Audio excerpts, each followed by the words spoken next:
Good morning, everyone.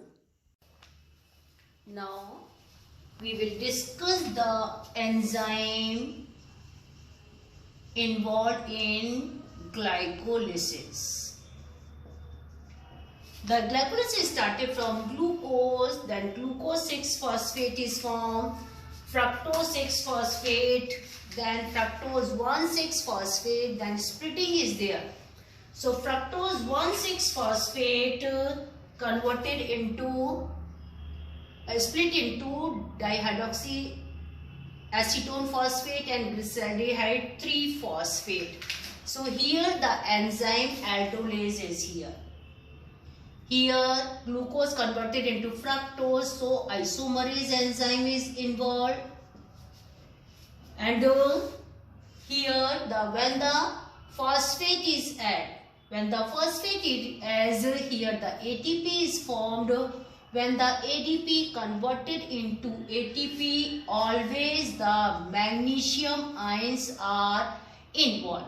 Where the ATP formation is there, always the involvement of magnesium ion is there.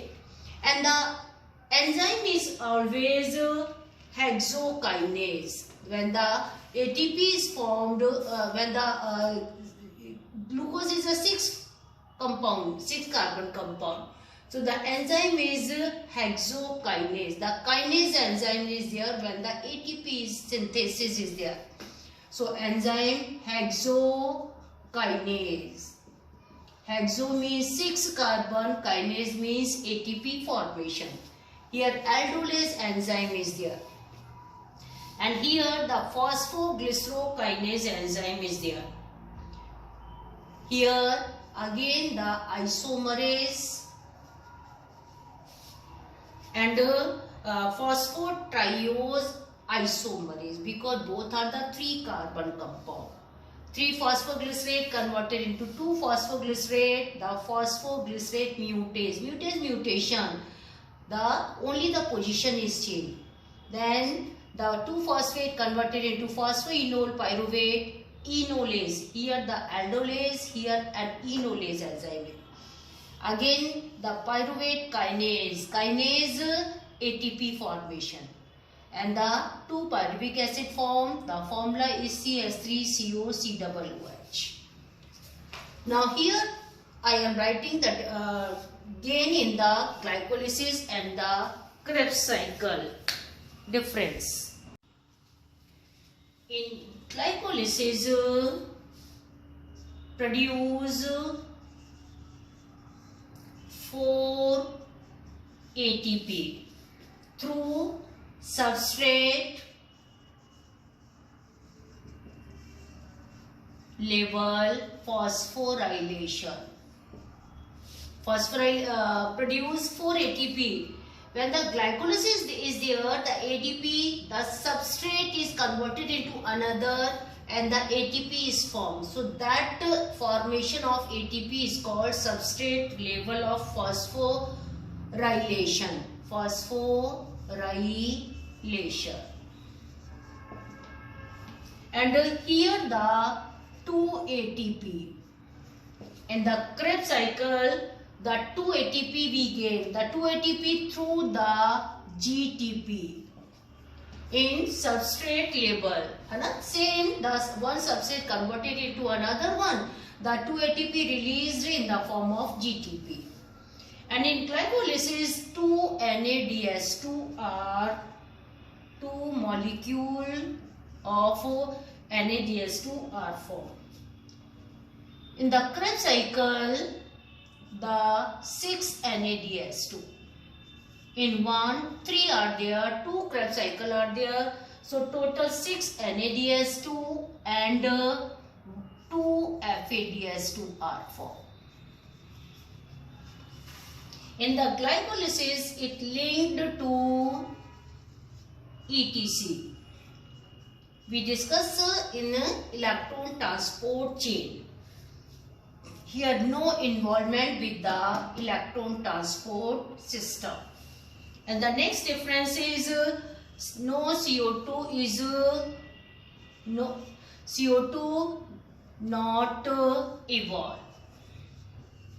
Here decarboxylation is there and the CO2 is released. So here CO2 is released. The next difference is in glycolysis the glucose converted into 2 molecule of pyruvic acid.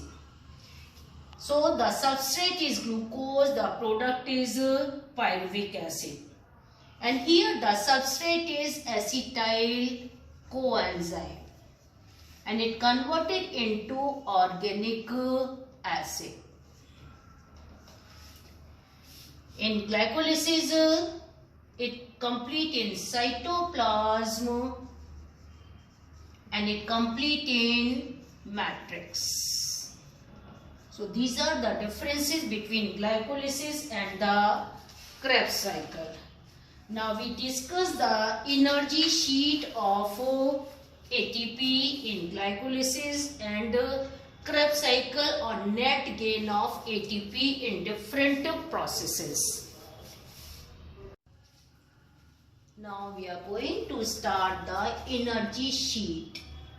The energy sheet here we written the steps, number of ATP molecule, FADS2 evolved, NADS2 evolvement and the grand total of ATP.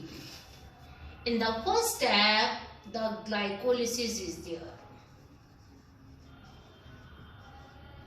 In glycolysis, the ATP molecules released are 2 NADS2.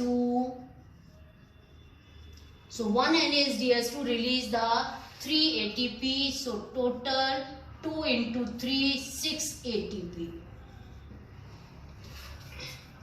And number 2, the TCA cycle, the Krebs cycle. No ATP is released. 2 NADS2. 2 NADS2 means 2 into 3. Here we go 2 into 3 and here again the 2 into 3 because the 1 NADS2 release the 3 ATP. So here again the 6 ATP. And next this process is decarboxylation. This process is decarboxylation.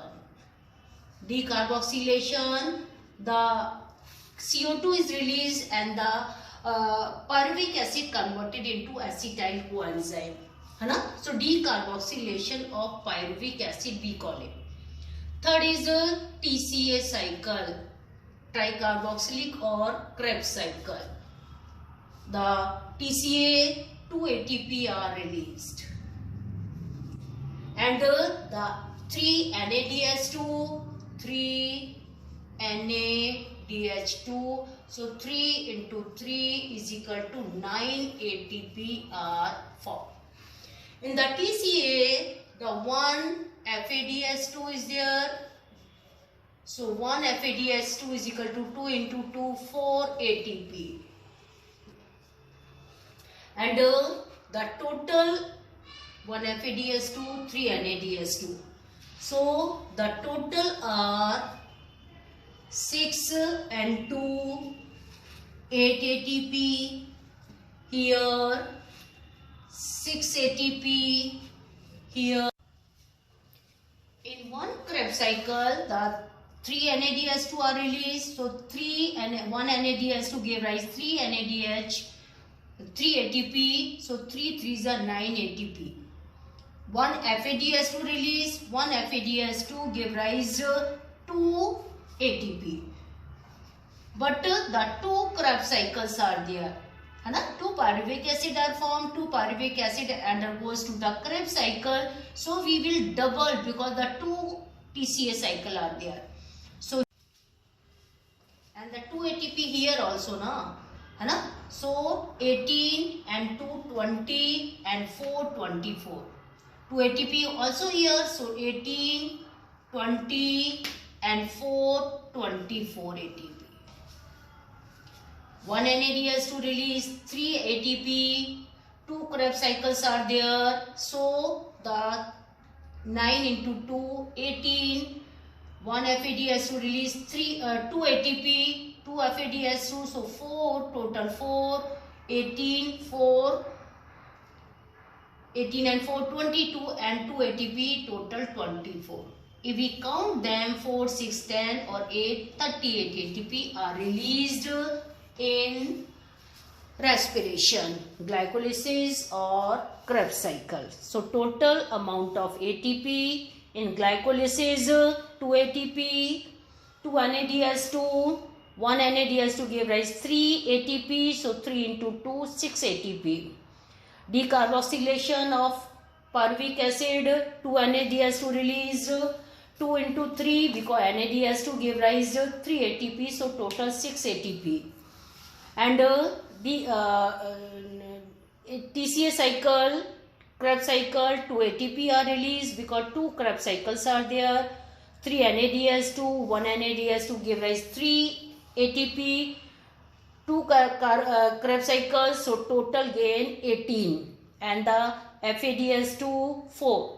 So 4 FADH2, 3 we get 18 we get NADH2 and 2 ATP, total 24, and gross amount, grand total of ATP is 38 ATP. But the 2 are consumed in decarboxylation. So if we somewhere it's given 38 ATP, 2 are used to enter the pyruvic acid into the mitochondria. So 2 ATP are lost, used up when it enter into the mitochondria. So the 36 we can say we included that one, the total is 38 ATP.